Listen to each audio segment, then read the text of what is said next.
Le type se rend tous les jours au travail à vélo, et trouve cela extrêmement fatigant. Il a donc décidé de construire un vélo électrique. Voyons comment il a construit. Un vélo à propulsion pneumatique. Les matériaux sont simples. Des pneus d'occasion et des tubes carrés standards. Commencez par souder les tubes carrés pour former le châssis d'un tricycle. Puis souder et assembler les deux roues avant.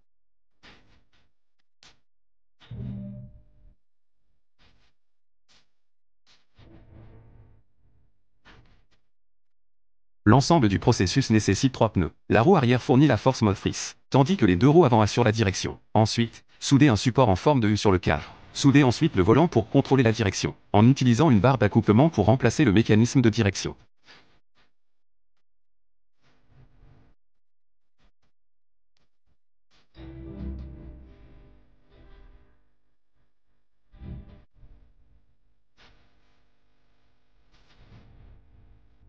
Passez à la fabrication de l'engrenage d'entraînement pour la transmission.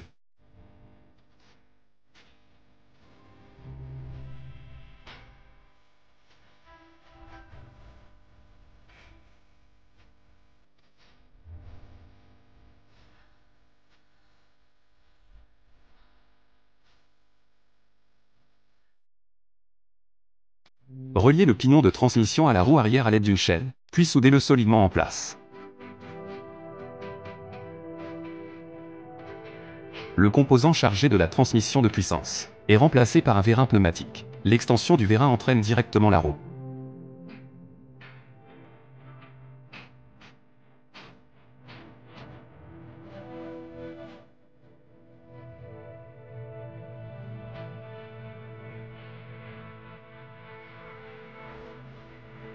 Ensuite, installez un tuyau d'air à l'arrière, puis assemblez la valve du vérin, la pédale d'accélérateur et la pédale de frein.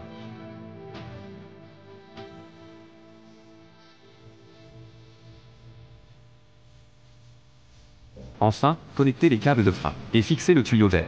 L'assemblage est maintenant terminé.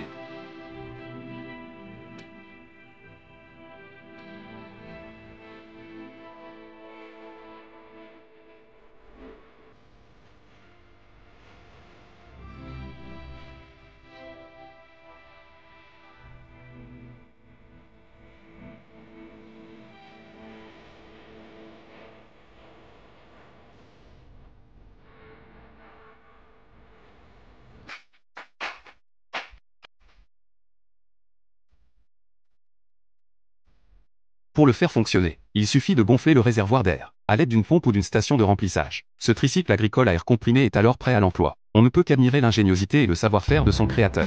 Sur une échelle de 1 à 10, quelle note donneriez-vous à ce nouveau tricycle à énergie? Ensuite, trouvez un espace dégagé pour effectuer un essai. Vous pouvez voir que le tricycle accélère très rapidement. Si ce tricycle était disponible à la vente, l'achèteriez-vous? Selon vous, quelles améliorations pourraient être apportées?